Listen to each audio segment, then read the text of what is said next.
Hi, I'm Daniel Allison. I'm an Edinburgh-based author, originally from East Lothian, and I have two books currently available. One is this, The Bone Flute. That's a fantasy adventure set in Iron Age Orkney. And my more recent one is Scottish Myths and Legends. That's a collection of Scottish myths and legends. I'm going to read you a story from this. It's the first story in the book. It's a story called The Cailleach. Cailleach being, probably pronouncing that wrong, but I'll try. The Cailleach being the Gaelic word simply for an old woman.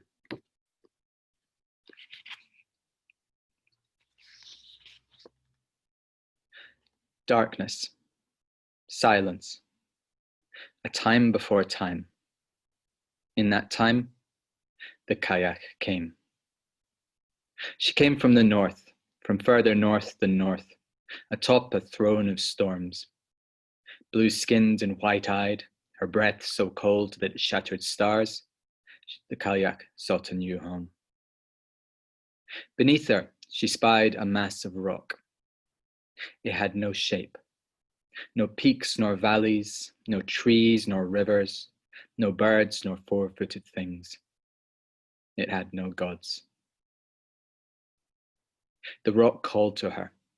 She sang to it, and it roared at her. Make a home here, it said.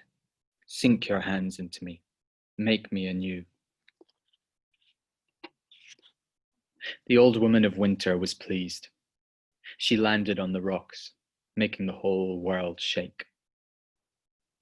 Waves crashed against the shores, leaping up to greet her, and amid swirling storms, the Cailleach set to work. The crone plunged her hands into the eager rock. Grinding and breaking and pummeling the stone, she forged it anew.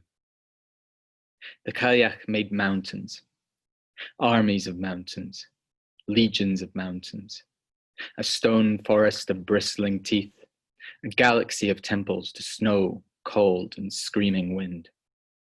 The wind swirled around her, urging her on, cladding her creation in icy armor.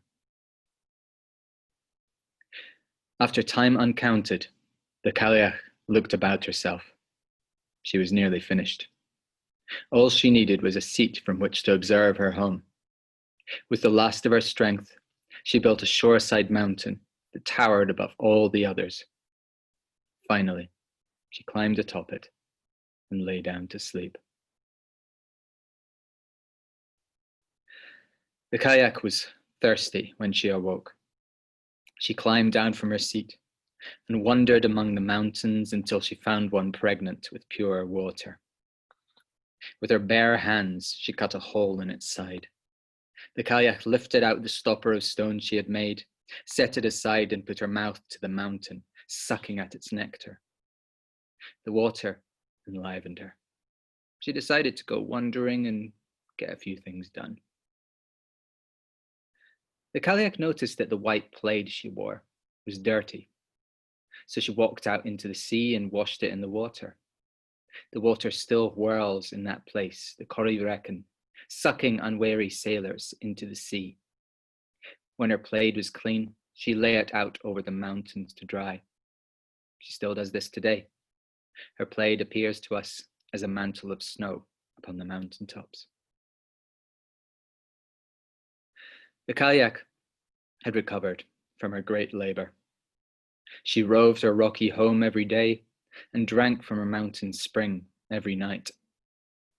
One night, she forgot to replace the stopper. All night, water poured from the mountain and filled the glens from east to west. So Scotland's web of lochs and rivers was made. Life was quickening. As the Cailleach slept upon her throne, she dreamed of a being absolutely unlike her. A maiden, golden-haired and with sun-kissed skin, dancing upon a loch shore. Beneath her bare feet bloomed snowdrops and violets, foxgloves and daffodils. The Cailleach dreamed of bride, maiden of summer.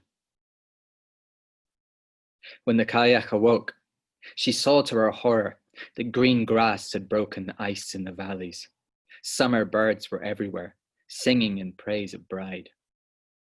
The kayak took her holly wand and brought it crashing down on the landscape.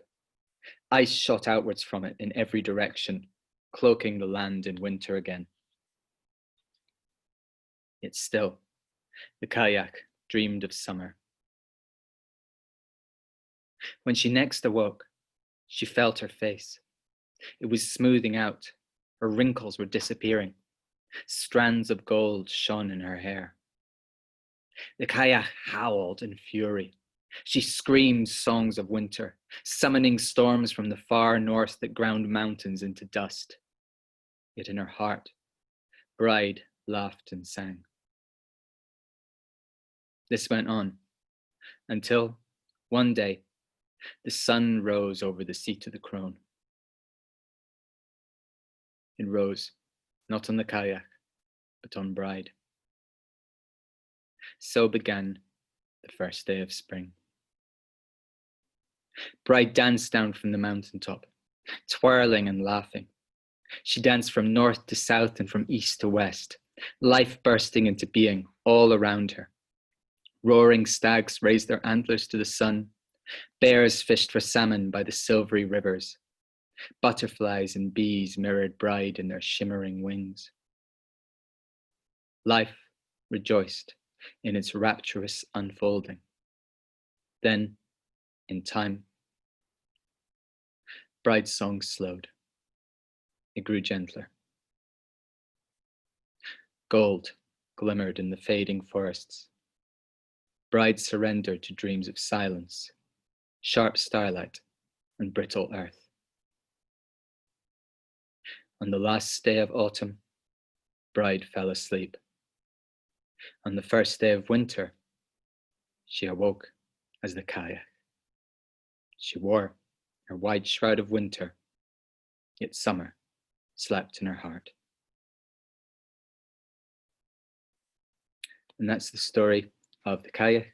Similar stories or different stories about the kayak are found all over Scotland and Ireland, and hope you enjoyed it. Thank you very much for listening, and I'll hopefully see you at Haddstock in person later in the year.